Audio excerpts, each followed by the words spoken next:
कराग्रे वक्ते लक्ष्मी मूल्य सरस्वती मध्य मुगुन पर भाते के देशों समुद्र उसने देवी पर्वत अथर मंडल विष्णु पति पाद वसुदेव स्तुम देवम कंसार मदम देव की परमाण कुसुम गुरु ब्रह्मा गुरु विष्णु गुरुदेव महेश्वर गुरु साक्षात पर ब्रह्मा तस्मै श्री गुरुदेव मुक्कर तो वासलम पगल दत्त गिरि रम्यो तो पात्मो बंदे परमान हे माता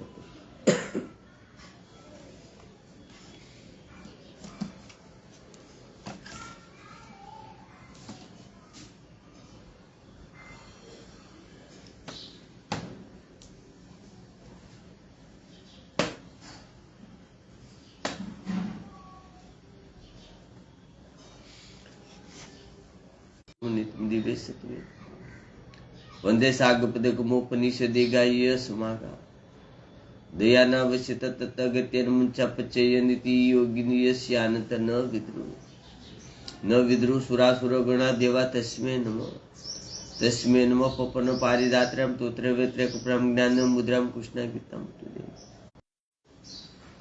हे जगन्नाथपुरी सुभद्रा बलराम राधे डाकोरना ठाकुर गोकुल मथुरा वृंदावन सुभद्रा बद्रीनाथ एक द्वारका ना राजा हे बुरख्यान मन दादा हे बुरख्यान मन दादा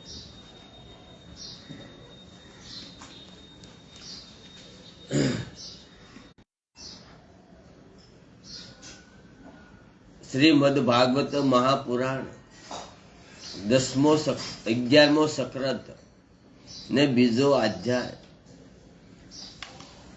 કે વસુદેવજીની પાસે નારદજીનું આવવું. શ્રી સુખદેવજી કહ્યું હે કુરુનંદન ભગવાન શ્રી કૃષ્ણના બાહુબળથી જ સુરક્ષિત દ્વારકાપુરીમાં નારદજી શ્રી કૃષ્ણના દર્શનની લાલસાથી જ વાર વાર ત્યાં આવીને રહ્યા કરતા હતા. હે રાજન, ચારે તરફથી મૃત્યુથી ઘેરાયેલી એવી કઈ યુક્તિ છે? હે રાજન, રણ કમળના જીવ મધુર મરકત રસનું અલૌકિક રૂપ માધુરીનો આનંદદાયી સ્પષ્ટ અને મંગલમય દ્રવ્યની આ ઇન્દ્રિયોથી સેવન કરનાર કર્યું. શ્રી નારદજી સુખપૂર્વક આસન પર બિરાજ્યા પછી તેમની તેમની પૂજા કરી અને ફરીથી પ્રણામ કરીને વાસુદેવને આ પ્રમાણે કહ્યું કે વાસુદેવને કહ્યું કે હે ભગવાન, હે નારદજી, આપ પુણ્યલોક ભગવાનના માર્ગનું આ અવલંબન કરનારા મહાપુરુષ છો. આપની યાત્રા બધા જ પ્રાણીઓના કલ્યાણ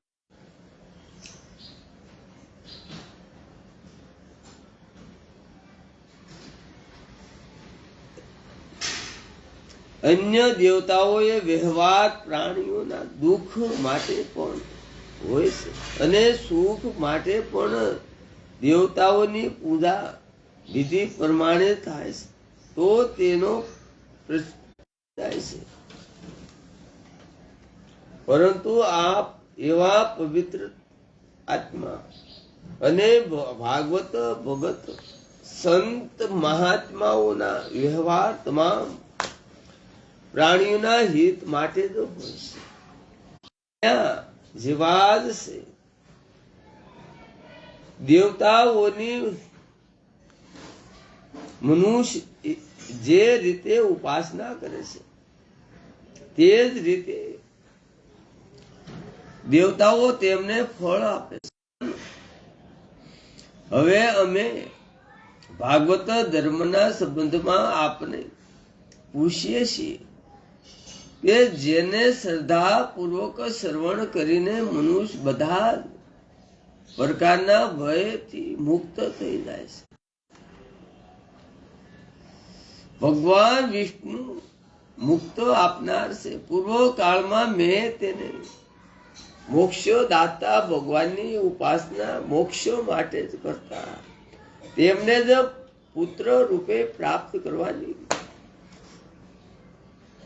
માટે પ્રાપ્ત કરવા માટે કરી હતી. કારણ કે તે સમયે હું તેમની માયામાં કે જે બધી રીતે દુઃખદાયી છે તે દુઃખોથી જ હું સરળતા પૂર્વક કઈ રીતે નિશ્ચિત રૂપે મુક્ત થઈ શકું એવો સફળ ઉપાય જણાવો. શ્રી સુખદેવજીએ કહ્યું કે હે રાજન બુદ્ધિશાળી વાસુદેવજીએ જ્યારે આ પ્રમાણે પ્રશ્ન કર્યો ત્યારે દેવશી નારદ ભગવાનના કલ્યાણકારી ગુણોનું સ્મરણ કરતા કરતા તન્મય થઈ ગયા.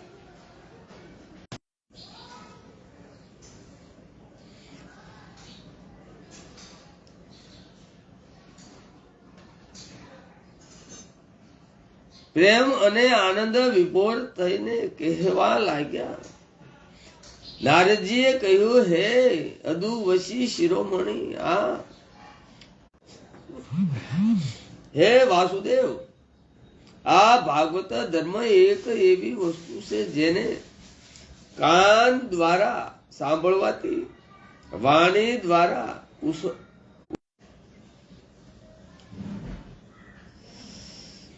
હે વાસુદેવ, આ ભાગવત ધર્મ એક એવી વસ્તુ છે જેને કાન દ્વારા સાંભળવાથી વાણી દ્વારા ઉચ્ચારણ કરવાથી ચિત્ત દ્વારા સ્મરણ કરવાથી હૃદયથી તેનો આદર અને અનુમોદન કરવાથી મનુષ્ય તે જે કેમ ન હોય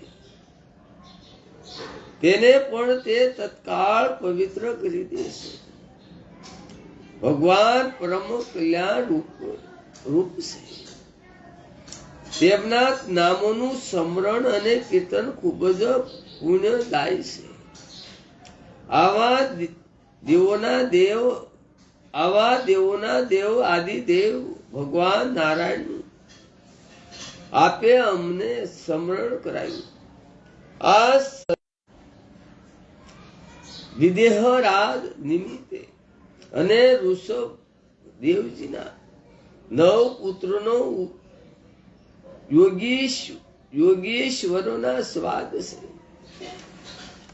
પૂર્વ કાળમાં સર્વય ભૂ મનુના પુત્ર પ્રિય હતા.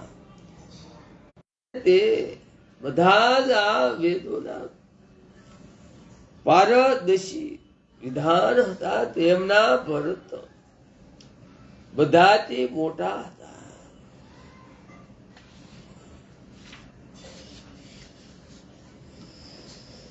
ભરતજી પણ ભગવાન નારાયણના ઉપાસક હતા. તેમના નામ પરથી જ આ દેશ ભરત વંશના નામે પ્રસિદ્ધ છે.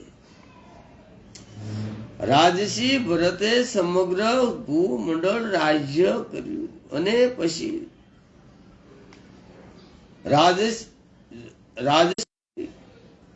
પરંતુ બીજા જન્મમાં તેમને ભગવાનની પ્રાપ્તિ થઈ. જે રાજસી ભરતજી બીજો જન્મ રણ યોનોમાં મળ્યો. પછી ત્રીજા જન્મમાં બ્રાહ્મણ યોનિમાં આવીને 81 પુત્રો કર્મકાંડના રસાયતા અગ્નિહોત્રીય થાતુ કર્મ માર્ગના બ્રાહ્મણ થયા. બાકીના 9 પરમાત્મ તત્વના જ આ પ્રસાદ મહાન ભાગ્યશાળી એવા સંન્યાસી થયા.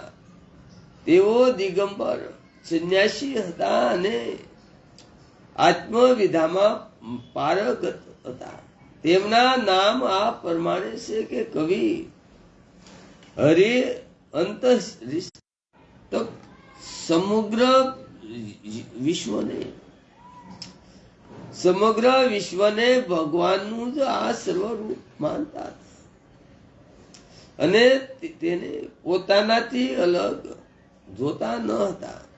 અથાતું સર્વસ્ત્ર એક પરમાત્માનું જ તેમને દર્શન થતું હતું. આ પ્રમાણે સર્વત્ર આત્મા એક વાર તે નવ યોગેશ્વર વિસરણ કરતા નેમી રાજાના યજ્ઞમાં સ્વાભાવિક રીતે જય પહોંચ્યા. ત્યાં અજનાભ આ પરમ ભાગવત મહાન ભાવો કે જેઓ પોતાના તેજથી સૂર્ય જેવા પ્રકાશિત થઈ રહ્યા હતા, તે યોગેશ્વરને જોઈને યજ્ઞ કરનારા ને સર્વરૂપ જાણીને અતિ પ્રસન્નતા પૂર્વક તેમને ઉચિત આસન આપ્યા અને વિધિ પૂર્વક તેમનું ભોજન કર્યું. વિધિ પૂર્વક તેમનું પૂજન કર્યું. નેમી રાજાએ વિનયક પૂર્વક પ્રણામ કરીને અત્યંત પ્રેમથી તેમને પ્રશ્ન પૂછ્યો. વિદેહ રાજ નિમિત્તે કહ્યું, હું આપ સર્વેના સાક્ષી ભગવાન વિસરણ કરતા રહેશે. આ મનુષ્ય જીવન પ્રાણીઓ માટે ખૂબ જ દુર્લભ છે અને ક્ષણભંગુર પણ છે. તેમાં પણ ક્ષણોમાં પણ સત્સંગ મનુષ્યને માટે શ્રેષ્ઠ ખજાનો છે. સત્સંગ કરવો કળિયુગમાં બહુ મોટો લાભ છે. સત્સંગ કરવો, સ્મરણ કરવું ભગવાન. આ સંસારમાં આ કલયુગમાં અર્ધા જ આ ક્ષણો પણ સત્સંગ આ મનુષ્યને માટે શિષ્ટ ખજાનો છે ને પવિત્ર કરનારું છે ને ભગવાનનું સ્મરણ બહુ અતિશય બહુ દુર્લભ છે. ભાગ્યશાળી હોય અધિકારી માનતા હો તો કૃપા કરીને ભાગવત ધર્મના સંબંધમાં જણાવો. ભાગવત ધર્મની પ્રસન્ન થઈને અજન્મમાં જ પ્રભુ પોતાના શરણગત સર્વતીઓ ઋષિઓ તેમને રાજાને આ પ્રમાણે કહેવા લાગ્યા. પ્રથમ મહાત્મા શ્રી સુખદેવ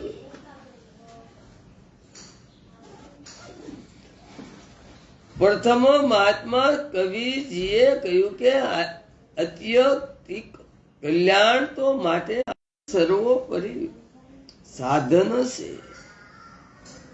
આ સાધનમાં યુત ભગવાનના શરણનું શરણ લેવું એ જ શાશ્વત રૂપ ભય રહિત અને સર્વોપરી સાધનનું માનું છું.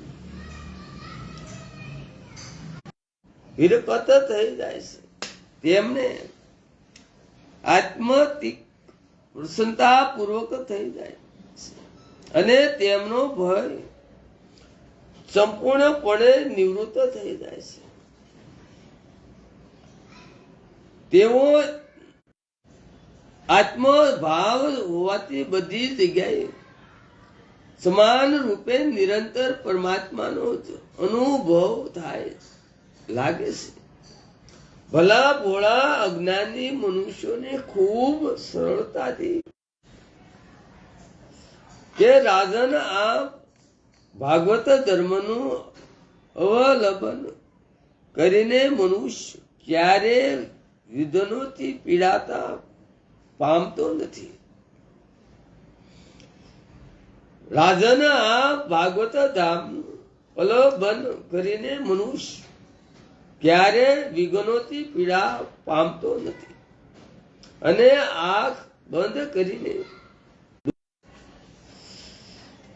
મનુષ્ય પોતાના શરીરથી વાણી, મન, ઇન્દ્રિયો, બુદ્ધિ, અહંકાર અથવા પોતાના સર્વભાવ અનુસાર જે પણ કર્મ કરે તે તમામ પરમ પિતા ભગવાનને સમર્પિત કરી દે.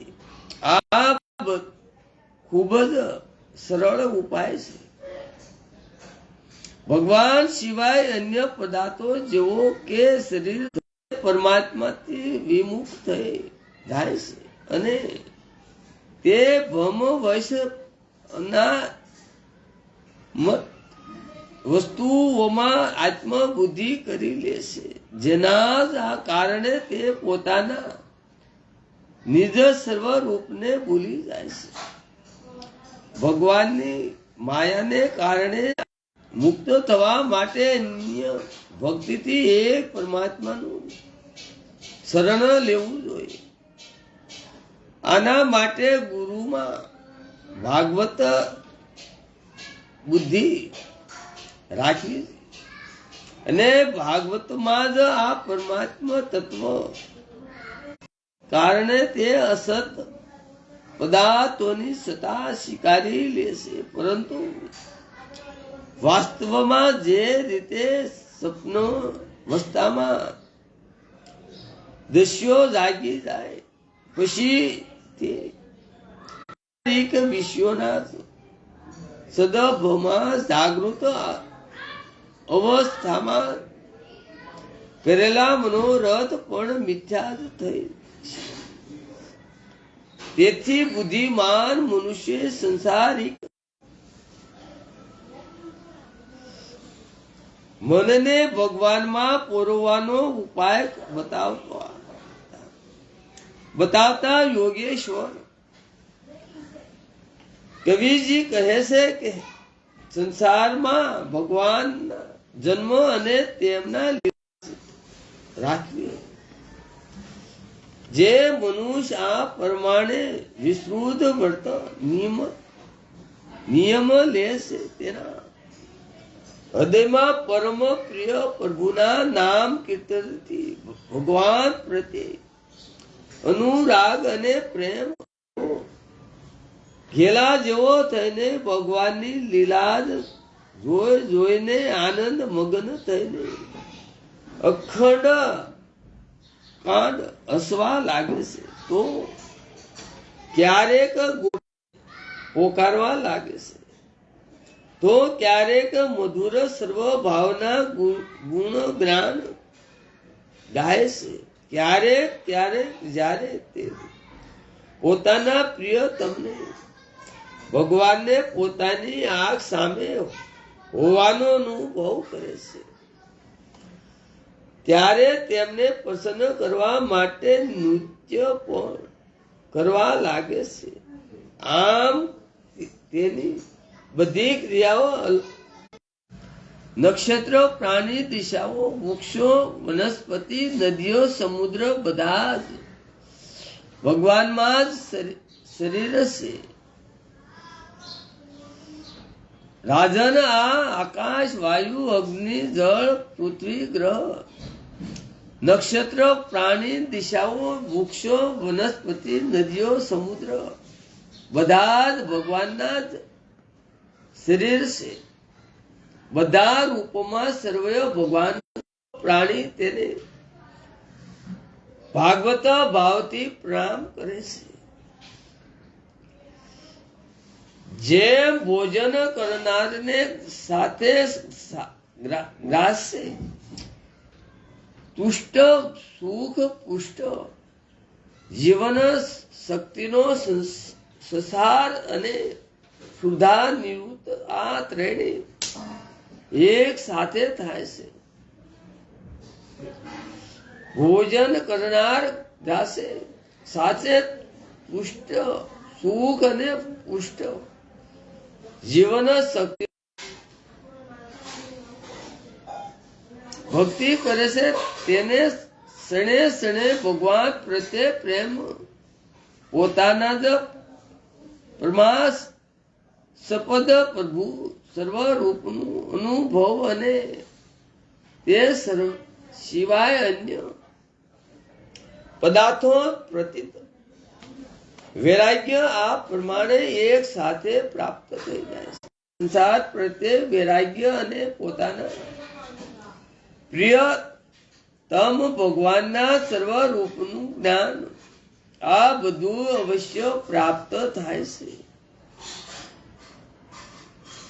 એટલું જ નહીં, જે ભાગવત થઈ જાય છે અને જ્યારે આ સર્વે પ્રાપ્ત થઈ જાય છે ત્યારે તે સર્વે પરમ શાંતિનો, અને જ્યારે આ સર્વે પ્રાપ્ત થઈ જાય છે ત્યારે તે સર્વે પરમ શાંતિનો અનુભવ કરે છે. તેથી હે કલ્યાણી કામના વાળા મનુષ્ય ભગવાનના શરણે થઈ જવું. હવે આપ કૃપા કરીને કહો કે આવા પરમ ભાગવત દિવ્ય લક્ષણ કેવું હશે, તેના ધર્મનું શું છે, તેનો સ્વભાવ કહો. હોય છે તેમનો સ્વભાવ કેવો હોય છે? સર્વે શેઠ ભાગવત ભગત લક્ષણ કહું છું, સાંભળો. રાજન સર્વે શેઠ ભાગવત ભગત લક્ષણ કહું છું, સાંભળો. જે સર્વે પ્રાણી માત્રમાં એક જ આત્મા છે એવી ભાવના કરીને, પરંતુ જે ભગવાન સાથે પ્રેમ અને પોતાના ભક્તો સાથે મિત્રતા કરે છે તથા દુઃખી અને અજ્ઞાની ઉપર કૃપા કરે છે, પરંતુ ભગવાન સાથે દોષ કરનારની ઉપેક્ષા કરે છે, તે મધ્યમ કોટીનો ભગત છે. આથી પણ અલગ એ ભગવાન અસા વિગ્રહ મૂર્તિ વગેરેની પૂજા તો શ્રદ્ધાથી કરે છે, પરંતુ ભગવાનના ભક્તોમાં તેને શ્રદ્ધા નથી, તો અન્ય લોકોમાં તો તેની શ્રદ્ધા થશે જ. કઈ રીતે ભાવનું વર્ણન કરતા તેમણે કહ્યું છે, જે ઇન્દ્રિયો દ્વારા નિયમોને ગ્રહણ કરતો રહીને તેમની પ્રાપ્તિ કે અપ્રાપ્તિમાં ન તો હિસત થાય છે કે ન દોષ કરે છે, તથા આ સમસ્ત વિશ્વને ભગવાનની માયા સમજે છે, તે જ ઉત્તમ ભાગવત છે. જન્મ મૃત્યુ સુધા કુશા અને ભય અને દુઃખ વગેરે સંસારિક ધર્મમાં શરીર ઇન્દ્રિયો પ્રાણ મન અને બુદ્ધિમાં આવે છે અને જાય છે, પરંતુ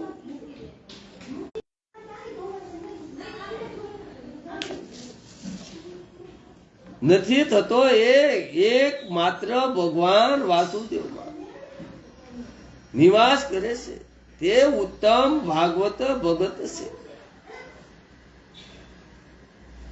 જે ભગત જન્મ અને કર્મને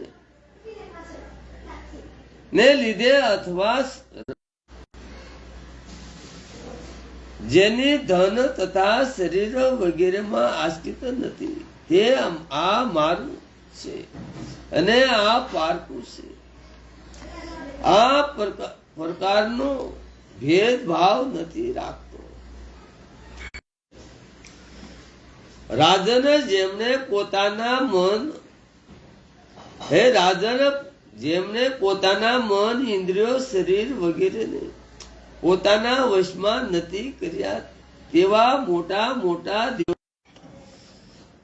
પરંતુ તેઓ પણ ભગવાનની કૃપા વિના તેમને પ્રાપ્ત કરી શકતા નથી. પરંતુ ભગવાનમાં પ્રેમી ભક્તોનું ચિંતન નિરંતર, તે શરણોનું સાનિધ્ય અને સેવામાં જ પુરવાય લક્ષ્મી તરફ ધ્યાન,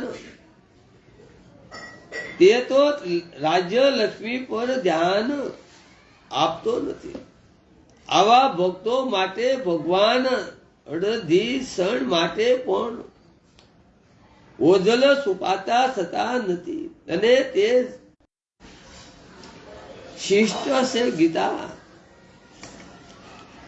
ભગવાનનું પરાક્રમ અપાર છે એવા તે પ્રભુના શરણોની આંગળીઓની નખણ મણી ચંદ્રિકાથી તે શરણાગતિ છોડીને ભગવાનના શરણોની અન્ય શરણાગતિ છોડીને તે ક્યાંય પણ જતા નથી. જેમ ચંદ્રોદય થવાથી સૂર્યનો પ્રખત દિવસતાથી પણ ઉષાવરણ કરવામાં આવે તો તે સમગ્ર પાપોના સમૂહનો તત્કાળ નાશ કરી દેશે. એવા સર્વ ભગવાન શ્રી હરિ તેના દર્શનને એક ક્ષણ માટે, એવા સર્વય ભગવાન શ્રી હરિને તેના હૃદય એક ક્ષણ માટે પણ છોડતા નથી. કારણ કે તેને પ્રેમની દોરીથી ભગવાનના શરણ કમળોને બાંધી દીધા છે. ખરેખર આવો પુરુષ ભગવાનના ભક્તો મોખરે છે. તે મહાપુરુષ જ છે. વાસુદેવ કૃષ્ણનું સ્મરણ કરે, એને ભગવાન વાસુદેવનું સ્મરણ કરે, એને કદાચ બ્રહ્માજી, કદાચ ઇન્દ્ર, કદાચ મહાદેવ, કદાચ યમરાજના દૂત પણ પાસે મોત લેવાની હોય કે એ તાકાત નથી. વાસુદેવ કૃષ્ણનું સ્મરણ હે નારાયણ હે વાસુદેવ કૃષ્ણ.